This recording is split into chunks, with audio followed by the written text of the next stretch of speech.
shimmy yeah. We could unwind if you just let me shimmy yeah. Hey guys, welcome back to my channel Shree Passion.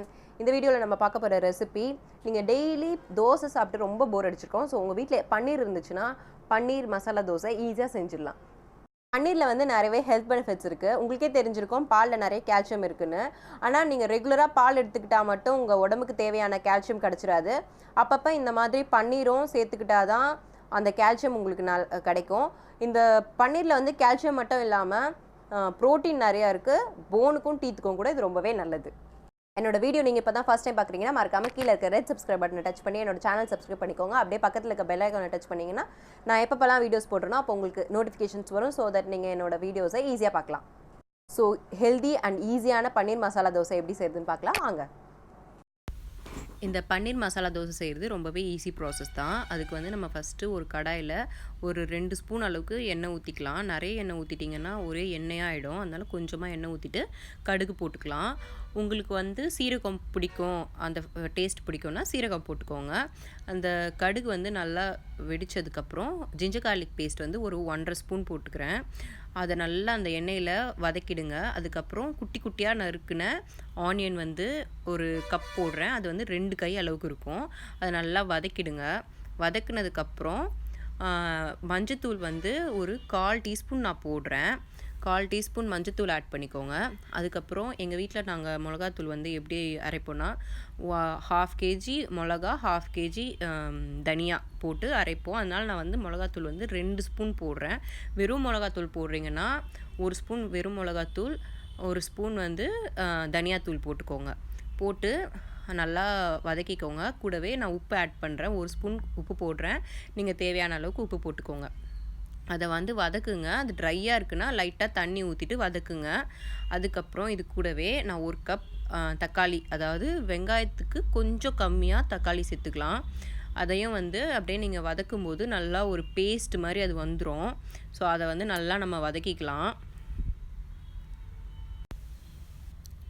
இப்போ பார்த்திங்கன்னா ஓரளவுக்கு paste மாதிரி வந்துடுச்சு. So இந்த டைமில் வந்து பன்னீர் வந்து 200 கிராம் பன்னீர் எடுத்திருக்கேன். அதை நல்லா துருவி வச்சுருக்கேன். நான் துருவில ஸ்ரீ பாப்பா தான் ஃபுல்லாகவே ஸ்ரீ தான் துருவினா. நான் துருவினா கூட இந்த மாதிரி வந்திருக்காது. சூப்பராக துருவி வச்சுருந்தா. ஸோ வந்து நம்ம பன்னீர் போட்டுட்டு 200 கிராம் பன்னீர் இதை வந்து நல்லா அது கூட கலந்து விடலாம். ஃபுல்லாக கலந்து ஒரு மாவு மாதிரி வரும் அது. அந்த மாதிரி இந்த மாதிரி இப்போ வந்ததுக்கப்புறம் நம்ம வந்து ஸ்டவ் ஆஃப் பண்ணிடலாம். ஸ்டவ் ஆஃப் பண்ணிட்டு இதை ஒரு பிளேட்டில் தனியாக எடுத்து வச்சுக்கலாம். ஸோ இந்த மாதிரி நம்ம கொஞ்சம் தனியாக பிளேட்டில் எடுத்து வச்சிட்டோன்னா ஈஸியாக இருக்கும்.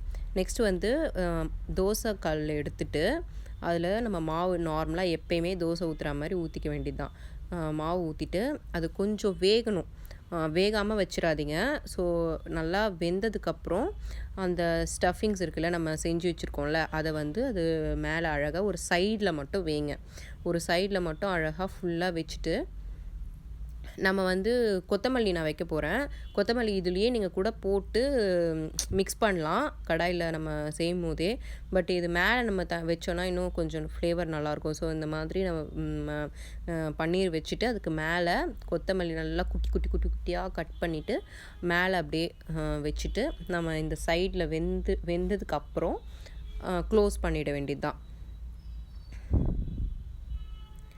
ஸோ இந்த மாதிரி எடுத்து ஹாஃபாக இருக்கிறத நல்லா அழகாக க்ளோஸ் பண்ணிவிட்டு நல்லா நம்ம இது மாதிரி ப்ரெஸ் பண்ணி விட்டோம்னா அழகாக அதில் போய் ஒட்டிக்கும்.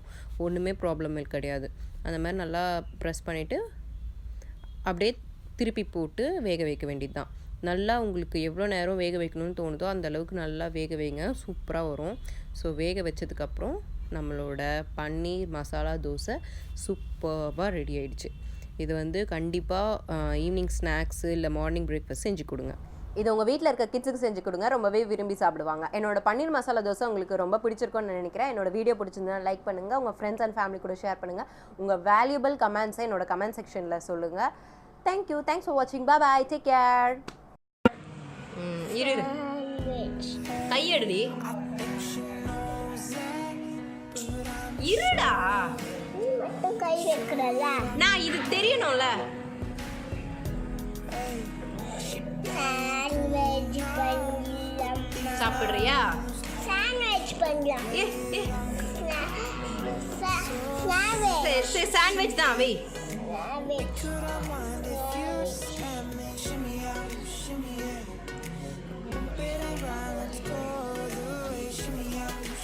போதும் வை.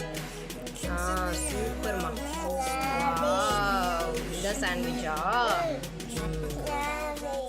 Very good. She knows that, but